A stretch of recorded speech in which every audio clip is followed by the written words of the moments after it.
네, 여러분 안녕하십니까. 저는 대구 우리들병원 병원장 박찬홍입니다. 벌써 새해가 많이 지났습니다. 그렇지만 여러분들 새해 복 많이 받으시고 올해도 항상 건강하십시오.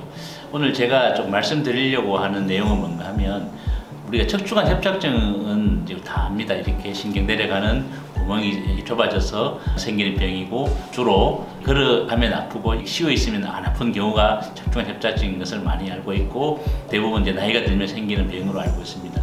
제가 얼마 전에 치료하신 분인데요. 이분은 이제 척추관 협착증이 있으신데 항상 응치가 아픕니다. 척추관 협착증도 있으면서 못 걸어가면서도 이렇게 응치가 아픕니다. 그래서 다른 병원에서 시술도 하고 했는데 결과가 조금 좋아졌지만 이렇게 만족스럽지 못해서 저희 병원에 다시 오신 분인데, 우리가 이분을 제가 이제 진료를 하면서 뭐를 물어봤는가 하면, 걸어가는 건 어떠시냐고 물어보니까 걸어는 이제 조금 많이 좀 수월해졌습니다. 그런데 누워 있거나 이럴 때 오른쪽 다리가 계속 저리는 겁니다. 그러면 이거는 이제 협착증은 실제로 가만히 누워 있거나 이러면 전혀 저리지 않습니다. 그런데 협착증이 있으면서 그 협착증 되는 그 신경이 이제 빠져나오는 길이 있는데, 되게 이제 그 허리 근육에서 엉덩이 근육으로 이렇게 빠져나옵니다.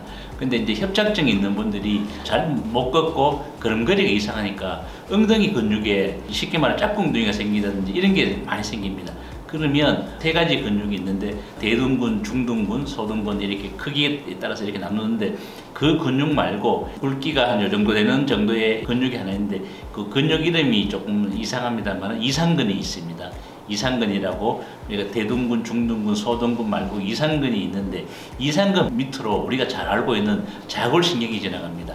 그래서 협착증이 있는 분들이 간혹 협착증은 치료했는데 계속 다리가 저린 분들이 계십니다. 이런 경우에는 걸음걸이가 평소에 이상해서 근육이 수축이 되면서 그 신경을 자극하는 경우가 있습니다. 이런 경우에는 다리가 저리거나 꼭 척추 디스크가 생기는 것처럼, 아니면 협착증이 덜 치료되는 것처럼 다리가 통증이 생깁니다. 그래서 우리가 치료할 때는 척추관 협착증도 반드시 치료해야 되지만, 협착증이 있는 경우에 특히 중심성 협착증 말고 중앙공 협착증이 있는 경우에 한 군데가 아니고 세 군데, 네 군데 그 위치가 3, 4번이나 4, 5번이나 5번, 6번에 중앙공 협착증이 있고, 이런 경우에는 반드시 이상근, 중근도 같이 동시에 치료해야 됩니다. 한쪽만 치료하면 하고 나서 꼭 증상이 남고, 이런 경우에 이제 병원에 계속 방문하셔가지고 그 했는 부위를 주사 맞고 해도 이런 경우에는 좋아지질 않습니다. 그래서 한 세 군데 아픈 분들이 있으면서